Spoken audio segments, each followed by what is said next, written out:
Hello and welcome to a couple of expats. I am Gabriella and this is John, and we are a couple of expats from the US living in the Netherlands, and we are a couple. So we are now on episode 5, and we have some really fun, exciting topics that I think you guys are going to enjoy. I think this might be our top rated episode so far. But before we jump into everything, let's just do a quick check-in because last week we celebrated King's Day, which is a big celebration here where the whole city the whole country is shut down in honor of the King's birthday. So why don't you tell us how your King's Day was, John? It was very good, very festive, very orange.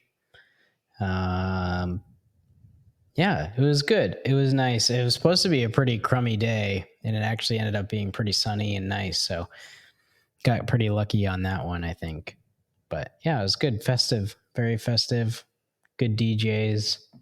Didn't get on a boat, which I don't know if I really would have wanted to get on a boat anyways, because it was very crowded in the canals. But yeah, it was very good. Very good. See, the boats on if you guys listened to our last episode, we touched a little bit on King's Day and even wore some orange in honor of it. But pretty much it's just a big party throughout the Netherlands. So everybody's drinking, dancing, having fun. Canals are filled with boats. Streets are filled with people. There's random little DJs and house parties literally on every block. And then they also have a tradition to do kind of like flea markets. So there's in the past with the history with it, they had no sales tax on King's Day. So pretty much they've continued that, and people just put a blanket on the sidewalk in designated areas and sell all their stuff. Some of it was kind of crap. Some of it was actually pretty good. So we started our King's Day exploring the little markets. We didn't buy anything, but it was really fun to look.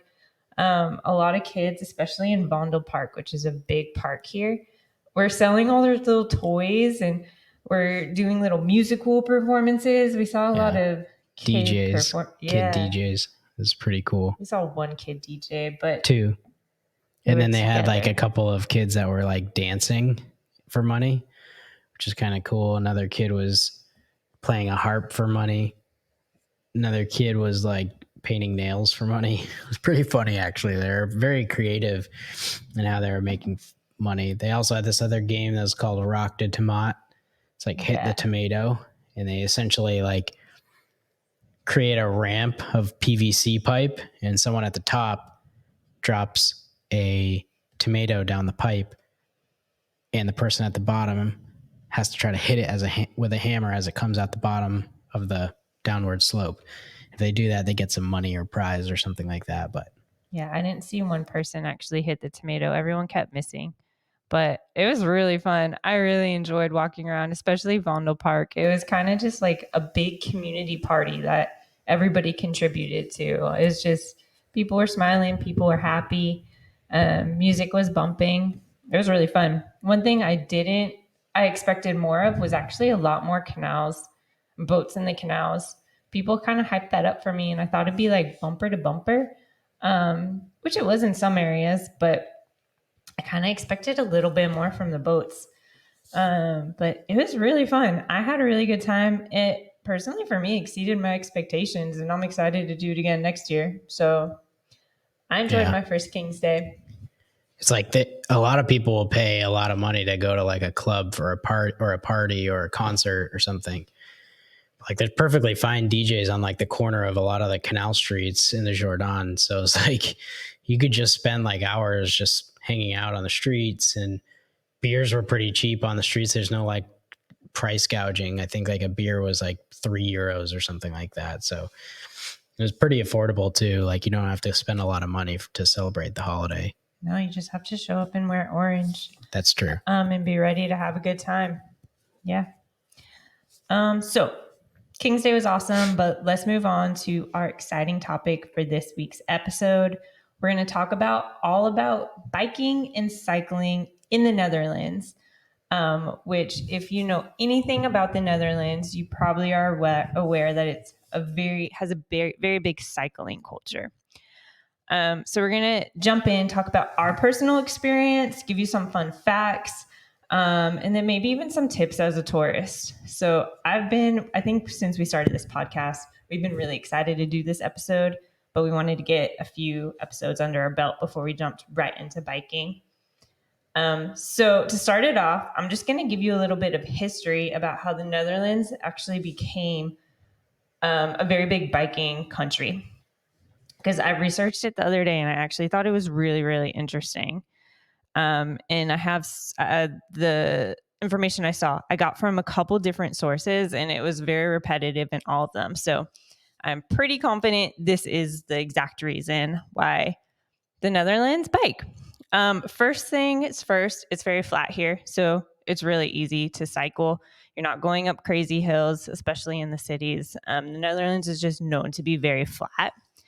But what brought on the biking culture. So in the 50s and 60s, 1950s and 60s, cars were starting to make their appearance in the Netherlands, and they became very, very popular and the primary mode of transportation, which was actually starting to filter bikes out a little bit.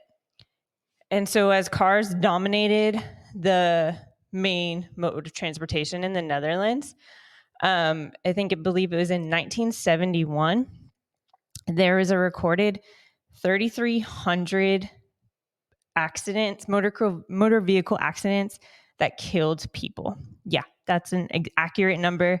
I can cite it from multiple sources. So 3,300 people died from my motor vehicle accidents in 1 year. So this brought on a lot of protesters and like human rights activists to bring back biking culture, to bring biking culture in and get rid of cars in a lot of Amsterdam. So the government listened to that, initially brought on Sunday free, car free Sundays within Amsterdam. I can't give you the exact area, but that just became so popular and people really enjoyed it. And then they just brought more and more bikes on. And now there's a lot less cars on the road and a whole lot more bikes. So I thought that was really interesting. And then to build on that even a bit more, during World War II, biking was still popular because it was kind of pre that car period. So we're talking about the 1940s now. People used bikes here as a resistance movement against the Germans. So anytime there was German vehicles, bikers would intentionally bike slower or completely stop to block these vehicles. And I thought that was so interesting. Just a little fun history. So we'll start with our personal experience. John, how do you like the biking culture in Amsterdam? I think it's pretty good. I think the only thing is that they are very I don't want to say aggressive, but like I don't know, they always take precedent over a car's lanes, and probably should, but like sometimes if you're in a car and you're like two of them like are going across the road, there's going to be like 50 of them going across the road, and then it'll just hold up traffic. So I think it's good. It's just like the easiest way to get around to like the public transportation here is pretty good, but getting around just from a bike, like there's a bike lanes on every street pretty much. And if you want to get somewhere quick and don't want to wait for like a transfer at a tram or a bus or a subway or a train, it's just a lot easier to just get there. Like I could go to the Olympic Stadium, which is like a transfer from one tram to the other, and it would probably take like 40 minutes. Where I can take a bike, not transfer, like I would then just bike there and it would probably take like 25 minutes. So it really is just like the easiest way to get around. I 100% agree with that. I think the bikes are also a little bit weird. Like I think in like the US, you think of bikes and you think of like a commuter bike, right? Here are like, they feel like they're like old fashioned style bikes. very simple, just to like 2 wheels, a frame, and a crank to get you like from place to place. Whereas like in the US, we're so used to like my bikes that I brought over are like, 21 speed bikes or something like that, or 14 speed bikes.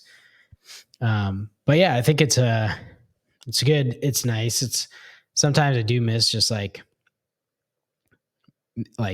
think of doing a Target run and then think of doing a Target run and bringing all that crap back on a bike. It sucks. So like, which people do though, because I know this insane. is actually one of the questions I have for you, and then I'll answer it myself. But people literally, they use it as their main means of transportation. So they'll carry anything on a bike, like the most outrageous things. So I was going to ask, what's the craziest thing or largest object you've seen someone carry on their bike while they're biking? I saw one guy have like a cello backpack. I see that, which was kind of cool. It was pretty interesting. That was pretty funny. I also saw a guy carrying a mirror. I've seen that before. And then someone, I think, was carrying like a small bookcase I've seen before. Yeah.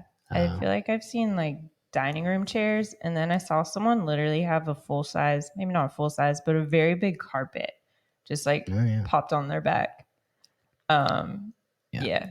And then it's amazing what they do with groceries here. I'm not at this bike level whatsoever, but they will carry so many bags on their bikes, just put it on the handlebars. I can't even put one bag on my handlebar and I'm like tipping over. Yeah.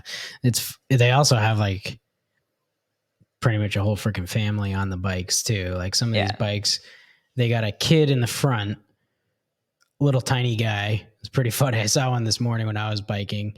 Little tiny guy on there, no helmet, probably 2 years old, wearing a puffer jacket, can barely move, just waving. It's really funny when you see the babies in the front, but they're either behind a windshield or whatever, and they got sunglasses on. They're really funny. And then you got a kid in the back. So there's 3 people on a bike. Plus they got the little like basket or the little like saddle bags. So there's that too. So, and then also you have like some of these other ones that are like the cargo bikes in the front. And it's like, you can actually sit, like I saw one today, lady biking. And then in the front, she had a car seat mount in her cargo basket. So she's biking around. This kid in the front's probably like a year old and just sitting around having a good time in the front of it. So it's just really funny when the kids have really long hair and they're in those cargo baskets and their hair is just like completely like blown back. And for them, I'm sure they just think it's just a nice ride, but for the person, if they don't have an electric motor, a lot of those cargo bikes do have like Bosch electric motors for like the crank, but some of the old school ones don't. And it's like very heavy, very, very heavy steel with the kids' weight and like a lot of groceries. So it's pretty impressive to see some of the people that like use the old school ones without motors. Absolutely. I've always wanted to get one of those bikes with the like big baskets in the front carrying the kids because I personally want to go for a ride. I'd like you to bike while I sit in the front. And I also love seeing those specific bikes are a great means of transportation for injured people who can't bike. You see that all the time. They're like popped in the basket, like grown adults with their crutches, and someone's just pedaling along. And I'm like, that's just genius. Like every lower extremity injured person should have access to that to get around. So much easier. Yeah. I love that one. Surprisingly, not that many accidents either. Like I've only seen one lady get hit by a car and fly through the air, and that was like really bad. That was very rare. That was a person incident that probably did not know how to drive, renting a car because it was like a car sharing service car. Like they have them over here, like Sixt Car Share or Green Wheels or whatever it's called. Some like various companies that like have car sharing services. And it was very clear that she was driving a manual and either dropped the clutch or something and just took out this lady. You just see like blonde hair flying through the air and like this bike just like getting crunched. Like, yeah, but people are very generous here. Like right when that happened, it was in front of a restaurant and you saw pretty much everybody in that restaurant came to make sure she was okay and help her. Well, there's a screaming woman flying through the air. So. Yeah, but in general, you don't really see too many accidents. If anything, it's like someone cuts someone off or like, I don't even know if I call it a fender bender, but The Dutch are very like passive aggressive. They'll just yell some things in Dutch. Usually it's like pancakes or something, like something not even applicable, for maybe like 15 seconds. And then they just go about on their way. I've gotten yelled at by some Dutch people a few times. My favorite was, so ideally cyclists have the right of way, except for on pedestrian walkways. So on any pedestrian walkway, cyclists do not have the right of way. You have to stop. I didn't know that when I came here, and I was getting really good at cycling. And so I was like just cruising through all the walkways without an issue. Are you okay there? Allergies. John has a lot of allergies, and I'm telling a really good story, so I'll just continue to talk to myself. Yeah, so I was blowing through a walkway on my bike because I was really good at biking. My confidence level was crazy. There's like 3 different levels of biking skills here. Level 1, you bike with both hands. Level 2, you bike with one hand. Level 3, the absolute Dutch level, you bike with no hands. Yeah, I'm dead serious. They literally, on a cold day, have their hands in their pockets, just cycling along. It's like insane. I aspire to get to that level. But right now I'm only at level 2. So one hand, I can do no problem. 0 hands, I've tried so many times and almost fall, so I'd stop. But anyway, I was blowing through, just riding down the bike lane, and I got yelled at in Dutch going through a walkway. And I don't know what they said, but then I realized, oh my gosh, they have the right of way. And then I felt really bad. But now I kind of like doing that to tourists, because tourists have no idea. They just see bikers coming and they're like, oh, I better stop, because they hear all these horror stories of people getting hit by bikes, which does happen a lot. Dutch people are very rarely going to slow down for you if you're walking not on a pedestrian path, walkway. So yeah, I love messing with the tourists. And usually when I'm in a touristy area, I'll go real fast towards the walkway, and I see like tourists like stutter step, and then I just blow through them, and I'm like, gotcha, you stupid tourist. So if you are tourist visiting, know that you do have the right of way, but still watch out, because that doesn't mean a Dutchie's going to stop for you. So also, it's funny, like he's back from his sneezing episode. I was doing a solo podcast here, but I guess he rose from the dead. Go on. Wasn't even done, but go on. Go ahead. It was fine. Continue, because I got lots of fun facts and questions to throw in, but I didn't even know you were listening to me. Go ahead. He has a sneezing break again. John has pretty bad allergies. My allergies, I never had allergies till I moved to London, and now in the Netherlands, and they spike. Spring seasonal allergies are pretty bad here. I don't know why it's different than the US, but it definitely is. He's going to sneeze again. You got it. Bless you. I think it's also really funny, like when sometimes like someone's too drunk to drive their bike home, ride their bike home, their friend will take it for them. So they're riding around, and they're so tall here and lanky that they like have the ability to have one arm on the stem of the other bike, and they're literally just biking with one hand on their own and another bike next to them, carrying their friend's bike home. It's pretty incredible. It's really impressive. Also, biking has no age here. You'll see children. Most children ride on their parents' bike, but you'll see little kids. Like, you're not even sure if they can walk on those balance bikes at a really young age, just like running along. And then in terms of older individuals, I mean, I obviously don't know how old these people are, but people are cycling till they are very old. I've definitely seen like 80-year-old people like 80 is not that old. Cycling. I'd like to see I saw, some, unfortunately, like, during the fall, there's like a lot of leaves coming down and it was raining. Poor lady, she was definitely older, but you could tell she got into a thick pile of leaves on the path and fell down. It looked pretty rough, but very rarely do you see those incidents because they keep the bike paths pretty clean here too. They keep the whole city really clean. I think Amsterdam, and I guess you could say even more so for some of the other cities, it's really, really clean. You could even see, like, there's a very clear going into Belgium where Huge the difference. Netherlands ends. You could Google pictures of it and see it, but where the border of the Netherlands ends and Belgium starts, it's like literally night and day. It is so clean. We pay really high taxes, but it does leave us a beautiful city and country. So sometimes you're obviously frustrated with those high taxes, but at the end of the day, when you're walking around the city, you're like, wow, okay, I think this might be worth it. So I think one other fun thing to talk about, because I know when you moved here, so obviously you have 2 bikes. So John brought both of his bikes here. One thing in the Netherlands is there's actually, specifically in Amsterdam, probably in all of the Netherlands, there's more bikes than people. So it's like 1.3 bikes per person in Amsterdam specifically. So the average person here has 2 to 3 bikes. I only have one, but John, I think you've really settled in because he just purchased bike number 3 here. Yeah, that's correct. Multiple purposes, but yes, two for general purpose, and then the third one I just got for cycling, like a cycling bike, full carbon. Yeah. So you'll see people have like their everyday bike, usually like a complete trash bike.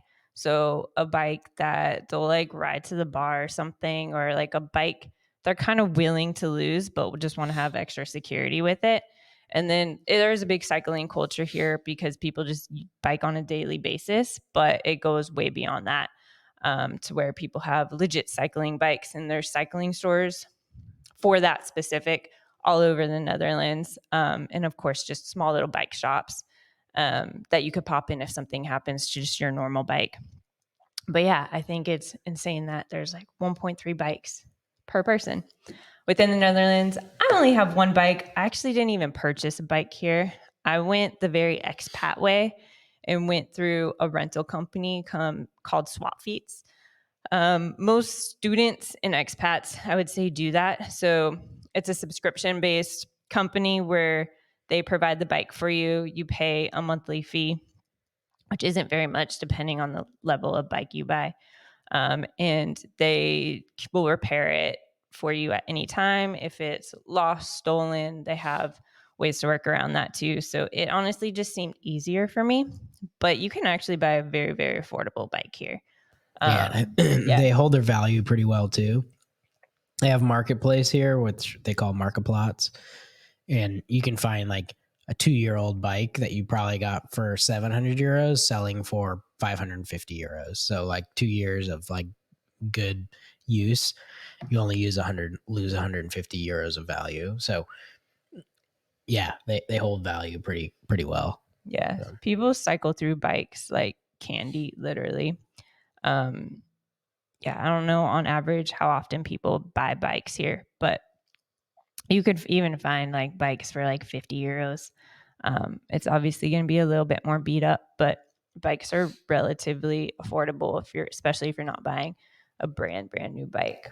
And I think the government even has like, I think they have one in the pipe where it's like a government bike store where they're selling bikes that they've put on like a ticket or they found in a canal or something, because they'll put tickets on bikes and say like you have to remove this by this day, it'll be like a month away, and if they're not moving it in a month away, they'll take it away. And like typically they do that if they're doing construction or changing the bike stalls or whatever.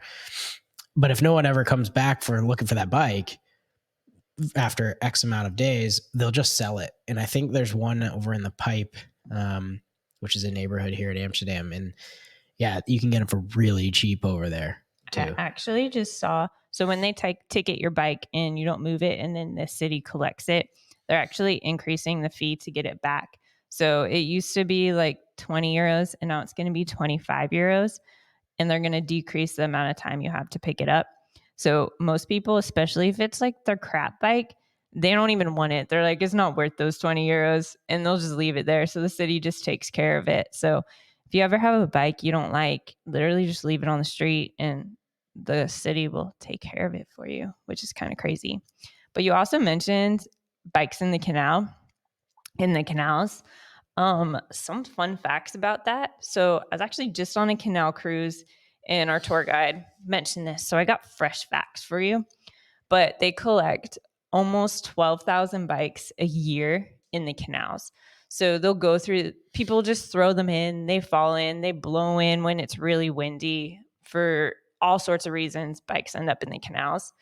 But the city cleans the canals. I don't know how often it is, but I would say pretty frequently. So I think they do it in the spring and then before the winter. So twice a year, spring cleaning, fall cleaning. But they'll go in with these huge metal detectors that literally just like the bikes latch onto them and they just pull them out of the water. Sometimes they'll do the claw too. They have like a claw style, but most of it's magnets. Yeah. But some of the magnets, it's kind of crazy. There's a couple of videos on YouTube where they'll like pull up like something insane out of there. Like they'll like grab like the magnet will like pull up a gun or something like that, and the police are like notified. But they have a barge. They like it's like a kind of like a miniature excavator, but without instead of a bucket on the end, it has a giant magnet on the end, and so it'll go in, go to the water, get the bikes, put the claw like empty the magnet in the barge, and then at the end of it they clear it all out. Yeah, I think they've even collected cars, definitely boats sink. They just get like waterlogged, is that the right word, filled with water, sink to the bottom. That happens a lot actually, and they put the government puts, when they see a sinking boat, they'll put like a notice on the boat that says like you have like 30 days to clean this up, because surprisingly someone will buy it and then just leave the boat there, and then like over the rain and all this other stuff starts sinking, and then like every once in a while you'll see like the government like just towing like a nasty boat out of the canal. They've done it over by our house before. Yeah. Also, last week I saw just a random person literally like with a rope pulling a bike out of the canal. I don't know if it was their bike, but when they pulled it out, it was like really nasty, covered in dirt. So it had to have been there for a while. But I've never seen like actual regular person go and scoop their bike out. It was just kind of funny. It was very random. It's actually on the canal cruise I was on, and the tour guide was like, "Oh my gosh, she stopped the whole tour for it because it was just so different." Yeah, this water will get like the bikes pretty nasty pretty quick because it's like there's a lot of sediment in it. It's like brackish. There's all sorts of like stuff in the water. I mean, it's relatively clean, but the bikes that get pulled out of the canal are kind of nasty. Yeah, they're not reselling those. Those basically just go get recycled and dumped. One cool fact too. So I did a lot of research and there's just a lot of information about bikes in Amsterdam. So on average, 63% of people cycle in Amsterdam daily.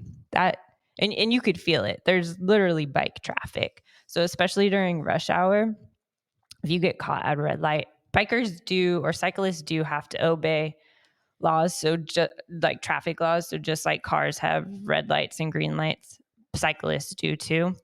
And you should obey those, especially if you're not a good biker or new to Amsterdam or just visiting. If you're a tourist, definitely obey the rules. But yeah, on average, 63% of people in Amsterdam cycle. And I'd like to say I'm definitely one of those people. I rarely take public transportation to work or the gym. Those are two most frequent places I go. Yeah, I think when I first got my bike here, it was just so easy because like a lot of the places I needed to go were like just too short for a tram and waiting. So like it would be like a stop, but plus waiting, you spend a lot of money, or you just walk it.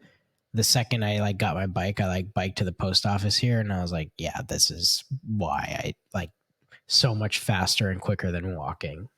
So yeah, it's incredible. Even for me to the gym, it's literally like a 4-minute cycle versus a 15 to 20-minute walk, which is like, what? Like, obviously, I'm going to hop on my bike and cycle. And that goes in any weather condition. The only time I will absolutely not cycle is if there's a wind warning where the winds are just crazy strong. There's been points where I've tried to cycle in those strong winds. And you especially if you're going into a headwind, you literally go nowhere. People get blown. There's been times I've been like going over a bridge and I feel myself leaning to one side by the wind, and everyone else on the bridge is leaning to the same side as me. You're like, oh my God, I'm about to fall off my bike. And then, yeah, there's times I get off my bike and literally just walk on my bike because it's that windy and you can't get anywhere.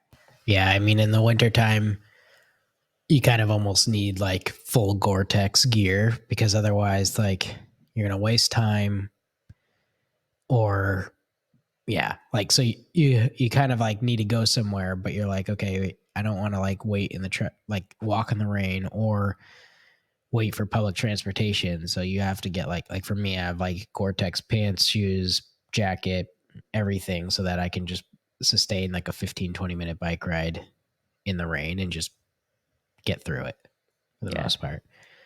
And pretty much everywhere you go is going to have a route that is bike pass only.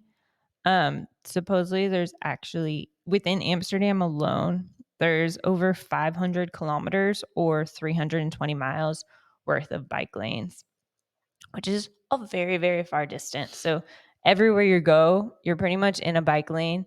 Sometimes you'll share those small little bike lanes with cars very temporarily. And I have to give myself a lot of credit. I maneuver around cars very, very well. So, like, when a car kind of pops up and you got to maneuver those tight areas, when I first moved to Amsterdam, I legit stop my bike and get off and walk around. But now I smoothly go by and it's very rewarding. I feel like a really good cyclist. Yeah, I think also in the cycling lanes, you have these little like troll cars over here, like these little electric ones where like they're so small you don't even have to parallel park them. You just back them into a parallel spot and you can fit like 3 of them side by side because they're so small. They're like really little electric things. They're called Bira Estremas is one of the most popular ones. They're expensive, like $13,000, but they share the road with you sometimes. Those you got to just watch out a little bit. And also scooters, like, but scooters can no longer go in bike lanes. Oh, okay. Like standing on the scooters, they have the little like no, like a Vespa. Yeah, I think they should kick those out of bike lanes. I personally think they go way too fast in a bike lane. Bike lanes should really just be for bikers, and the e-bikes can stay, but those little Vespas I think should go. If anything, they're going to cause most accidents, I would say, in bike lanes. Another thing that might surprise people is helmets. Nobody wears helmets here. The only people you see wearing helmets is maybe like if there's like infants on a parent's bike. But other than that, helmets are not part of the culture. Old people wear helmets sometimes. Sometimes, but you very rarely see that even with older people. It's literally probably like 2-year-olds and under, like are like they're bobbing head like in the front are wearing helmets, but really not many more other than that. Yeah, since I've been here, what, 8 months? I feel like I can maybe count on one hand the amount of people I've seen with helmets on. Yeah, it's just I think that's really surprising to tourists, especially coming from the US where they're like, oh, safety first. Like my dad's a doctor. Like I always had a helmet. The fact that I don't wear a helmet now, I think scares the crap out of him. But it's just part of the culture. I think also bike lanes are more dangerous in the US because cars are more prevalent to not care about bike lanes in the US. Where here in Amsterdam specifically, they're actually trying to make all of Amsterdam car free. Yeah. And you can see that by the way that they direct traffic in by like limiting the amount of routes into the center of the city that are two-way. Like there's really only a few one-way in, like there's only a few ways in. It's primarily one way. So yeah. And the traffic is insane. So they're really trying to make it so that people are like, yeah, I'm not dealing with that. I'm just going to take the train in. Yeah, absolutely. And they've done a really good job. They've even started building more and more bike garages. So obviously there's so many bikes. You're probably like, where do all these people park these bikes? Throughout the city, they have lots of underground garages that are pretty much free to park your bike, especially for the first 24 hours. And then sometimes if they stay there a little bit longer, you have to swipe with like your public transportation pass. But yeah, they did a big reconstruction of Amsterdam Central. Yeah, I think the underground, so they built it underwater, and I think it holds over 10,000 bikes, is what I read. And if you're ever in Amsterdam, you'll probably go through Amsterdam Central, which is the main train station. If you don't, that'd be kind of surprising. But you definitely have to just go walk down there. It's a huge operation. It's really cool. The first time I went, you're just like mind blown. It's just so many bikes, and it's incredible, I think. Yeah. And with so many bikes, I've gotten this question a few times. How do you know what bike is yours when you're going to get your bike? Well, I have a smart tag in mine, but I also have like an American looking. I have an American looking bike. It's black with reflective gear. It's specialized. It has a Thule basket on it. So I know. So mine. You just stick out like a sore American. So you're probably the wrong person to ask. So I'll just go ahead and say mine. Well, a couple things. Yeah, yours is a little bit more difficult because you have like the rental. Yeah, I have the Swap Feet bike. So it looks like pretty much everybody else's, and it's pretty much the same color. One, you kind of just like know your bike. It helps currently because I broke the fender on my bike, so it's literally split in half. So that's an easy identifier. And then for me, I just leave a phone holder on it. The phone holder doesn't even work. It flips over each time I use it, but that's my quick identifier. If you ask a Dutchie how they identify their bike, you just like know the feel of your bike. You just have that like gut feeling. That's my bike. That's what they'll say. Especially if it's a little bit more, if it blends in more with all the other bikes. Yeah, it's a very personal thing. Like we had a guy talking to us about it a couple weeks ago where it's just, it is a really personal thing. Like you like how your seat height is, you like how your handlebars are like leveled, you like how like it really handles and stuff like that. So it is a very personal thing where you like just know right away if just something is off. Like when you go in, like in America, you get your car done and you get it back from like doing repair and you're kind of like, all right, something's a little off now. I need to like adjust this, just that, like something feels a little weird. And you're like skeptical for the first like 4 hours you have it, right? Similar thing with a bike. If you know you wouldn't be able to get on it anyways because the lock wouldn't work. But two, if you did actually get on one that was very similar, you would know within like 5 minutes that it wasn't yours. Absolutely. So all the bikes have locks. If you're in Amsterdam, you have to lock your bike. Otherwise, it'll probably get stolen. I don't know how many bikes are stolen a year in Amsterdam alone, but that number is really high. But I've heard now with like the expensive ones, if you see like a Velaretti or like these e-bikes that are really out there, or like a nice mountain bike, they don't even care. Like people will just like show up with a ski mask and like a saw and just saw the lock off and just take it. Yeah, I haven't seen that happen. My favorite Dutch story though is when people say their bike gets stolen and then like months later they'll see their bike on a sidewalk and then they'll go steal it back. I think that's so funny. Yeah, our canal guy said that one time. He was like, yeah, 6 months later I saw it outside of a bar and I just took it right back. Yeah, so I think that speaks to the Dutch culture is they just don't care. They're just gonna do what they want, but they're very like kind of passive if someone takes their stuff. It's like, oh, that's annoying, but whatever, I'm gonna have to move on. You can report it, but reporting it won't do anything. They're not gonna act upon that. Yeah, one of the thing there are like I've seen early in the morning when I go to the gym, like actually police stay by the bike lanes when it's still dark to see if people have a headlight and a tail light. It's actually a pretty big fine. I think if you don't have either or both, I think it's like 95 euros to fine you get. Yeah. So when it's dark outside, you have to have that headlight and that rear light for safety, obviously, which makes a lot of sense. Luckily for me, my bike it's automatic. So when I pedal, my lights turn on, which makes it so easy for me. For John, he has people steal things off your bike. So you can't leave anything on your bike because people are going to take it right off. So John has to take his lights on and off because he's gotten them stolen before. So, which is so frustrating. Too. No.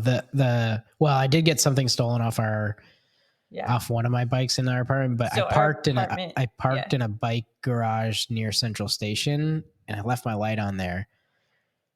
And they didn't even take the like thing that like could fit it because you have to like put the light on in a fixture, then that fixture attaches to the handlebar. They didn't even take the light in the fixture. They just took the light. So I don't even know what they're going to attach it to get it onto the handlebar, which is super frustrating. They might have just needed the light. I think you're really smart. So sometimes if it gets dark and he doesn't have his light on him and we're out for that headlight, you'll just like put your phone on your phone mount and use your flashlight on your phone, which is genius. I don't know. Did you get that idea from someone else or did you come up with that on your own? No, I think I came up with it on my own because it's like Very you just smart. need something. You need something to resemble a light. Otherwise, you're going to get fined almost 100 euros. Yeah, that makes a lot of sense. When you got something, so when somebody stole something off your bike in our bike garage, right? Yes.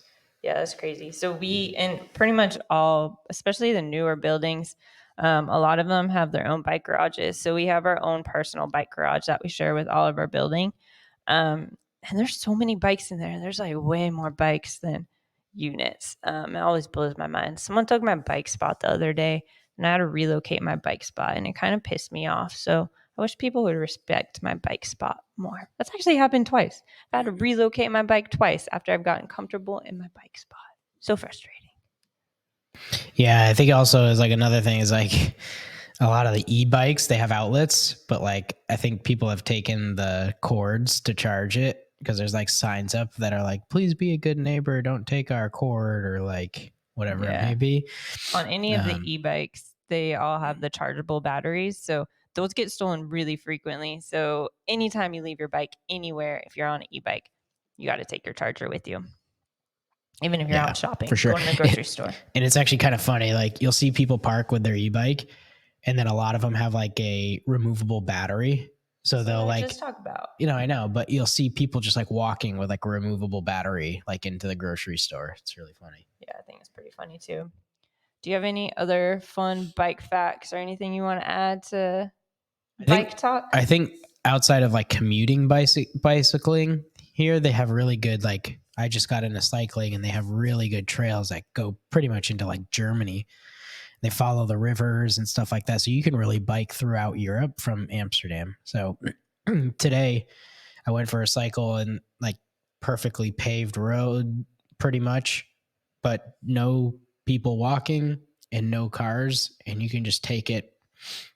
I mean, I don't know how far you could take it, but the river that it's along, the Viking River cruises go all the way to Budapest on it. So I'm assuming you could bike all the way to Budapest somehow, but it's a really nice path, like literally just like a paved highway, but for bikes. And so there's a ton of people cycling on it today. The only thing that's really bad is that it's kind of near water and it's kind of near like rural areas. So like you're kind of flying through you're slicing through the air, but you're also today a bee flew into my helmet and like bugs were just going into my eyes. So I think that's a springtime thing. Yeah, though.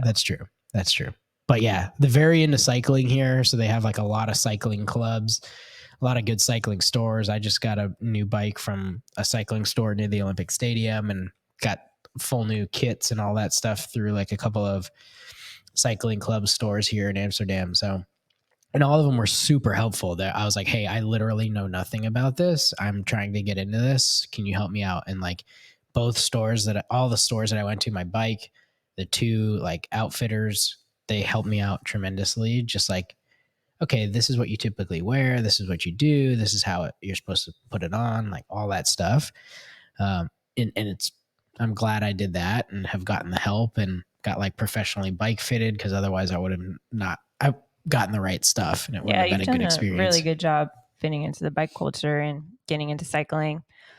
So if you guys I know we talked a lot about biking, but it's pretty fun here and it's a great topic to talk about here. So if you guys have any more questions and we didn't answer anything that you want to know about biking or cycling here, please drop into our Instagram messages or our YouTube comments and we'll get onto those. We'll answer those on our next episode because it's a really fun topic and very different than anywhere in the world. And I'm sure you guys have a lot more questions than what we talked about.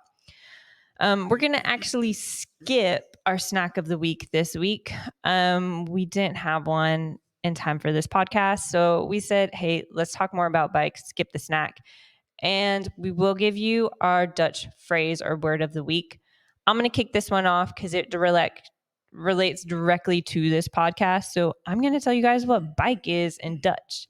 I kind of already said it in regards to the company I rented my bike from. So swap fiets is bike. Yeah. So jumping right back. So you guys know, you're like, where can I find a feast? Where can I buy a feast? Where can I ride my feast? You'll see it all everywhere. Fiats. Oh, sorry. Fiats. Well, thank you. Yeah. So you guys will see that word if you're ever in Amsterdam. It will be a word that you see very frequently in Fiats. My bad. Not feats. Okay. What's your word? No float. Oh, I love that one. No float. See a lot of it. They put a lot of it in the food and stuff like that. It's garlic. Yeah. Knoflook. I'm gonna come back with some vegetables next time because there's some really funny ones. Knoflook. Yeah. So you guys learned bike and garlic this week. We're gonna wrap up this podcast right here.